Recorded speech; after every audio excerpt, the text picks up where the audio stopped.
नमस्कार दोस्तों, मैं सीमा आपका सरस्वती गुरुकुल चैनल पे स्वागत करती हूँ। आज हम कक्षा 8वीं विषय हिंदी दूसरी इकाई की छठी कविता अंधा युग, इस कविता का आज हम स्वाध्याय देखने वाले हैं।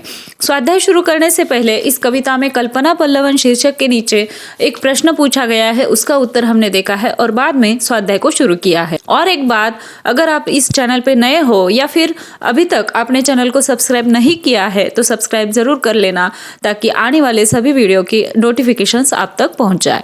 तो चलिए शुरू करते हैं। कल्पना पल्लवन इस शीर्षक के नीचे प्रश्न है, मनुष्य का भविष्य उसके हाथों में है, अपने विचार लिखो। उत्तर देखते हैं। यह सच है कि व्यक्ति का भविष्य निश्चित रूप से व्यक्ति के हाथों में होता है और यह भाग्य पर निर्भर नहीं होता है। यदि व्यक्ति मेहनती है तो गरीब होने पर भी वह सफल हो जाता है। वही यदि व्यक्ति आलसी है तो धनी घर में जन्म लेने पर भी उसे इसका परिणाम भोगना ही पड़ता है।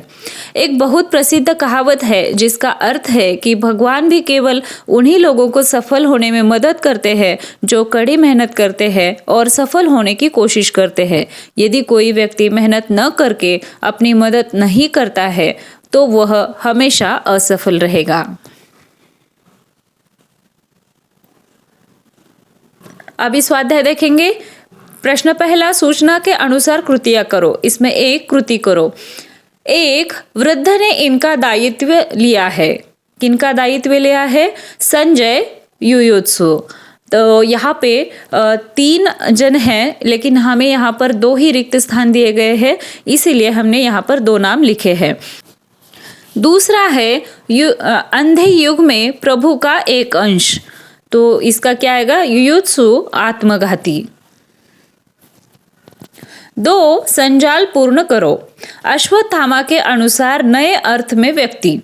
1, अनस्थामय, अर्धबर्बर, विकृत, आत्मघाती। 3, उत्तर लिखो। कविता में प्रयुक्त पात्र कौन कौन से हैं? वृद्ध, अश्वत्थामा, युयुत्सु। भाषा बिंदु, इस शीर्षक के नीचे प्रश्न है। 1, पाठों में आए मुहावरों का अर्थ लिखकर उनका अपने स्वतंत्र वाक्यों में प्रयोग करो। तो यहाँ पर हम एक तालिका बनाएंगे, मुहावरे, अर्थ और वाक्य।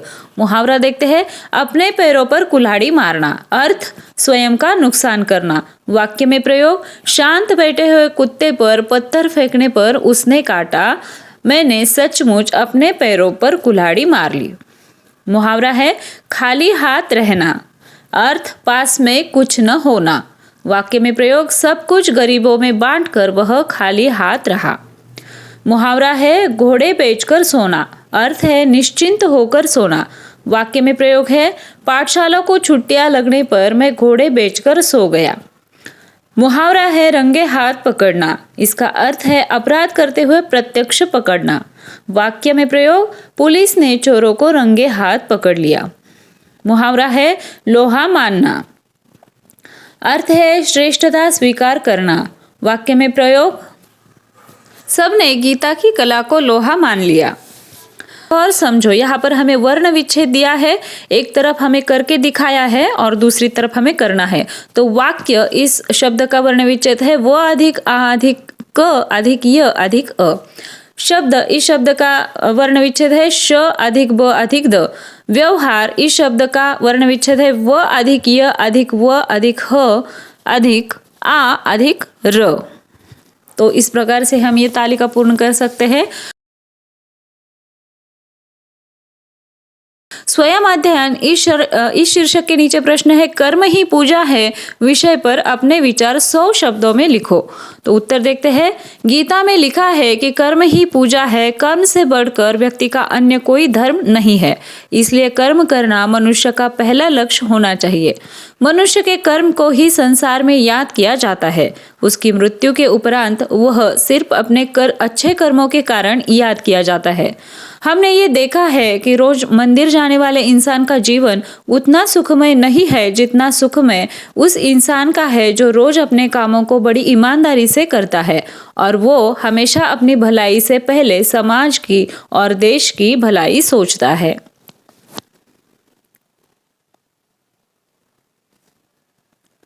इसलिए छात्रों को भी आलस्य त्याग कर अध्ययन का कर्म करते रहना चाहिए। हमें स्वामी विवेकानंद, महात्मा गांधी आदि की तरह जीवन में कर्म करते रहना चाहिए।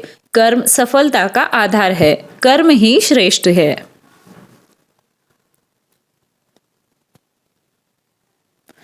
आगे देखते हैं, मैंने समझा इस शीर्षक के नीचे इस कविता से हमने क्या समझा ये लिखना है।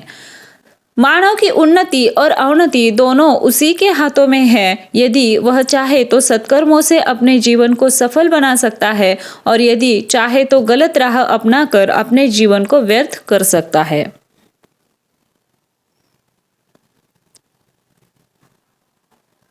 उपयोजित लेखन इस शीर्षक के नीचे प्रश्न है, निम्नलिखित मुद्दों के आधार पर कहानी लिखकर उसे उचित शीर्षक दो।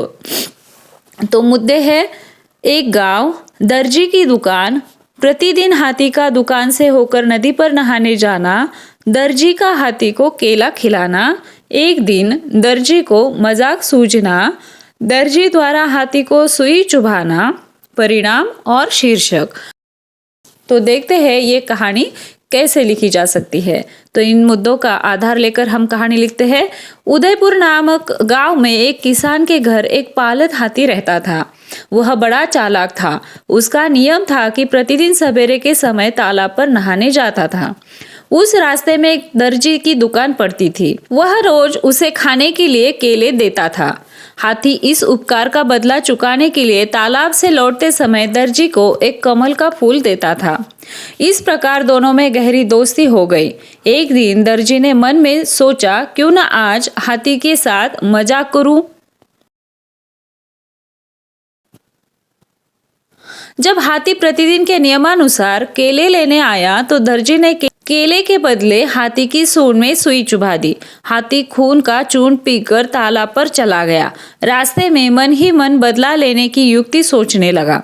तालाब से लौटते समय वह अपनी सूंड में कीचड़ भर लाया और दर्जी की दुकान में डाल दिया। दुकान में रखे सारे नए कपड़े खराब हो गए। दर्जी अपनी हानि देखकर पछताने लगा। तो इसे सीख क्या मिलती है? इस कहानी से हमें यह सीख मिलती है कि जैसा बीज बोओगे वैसा फल पाओगे। तो शीर्षक क्या देंगे हम इस कहानी को? जैसी करनी वैसी भरनी।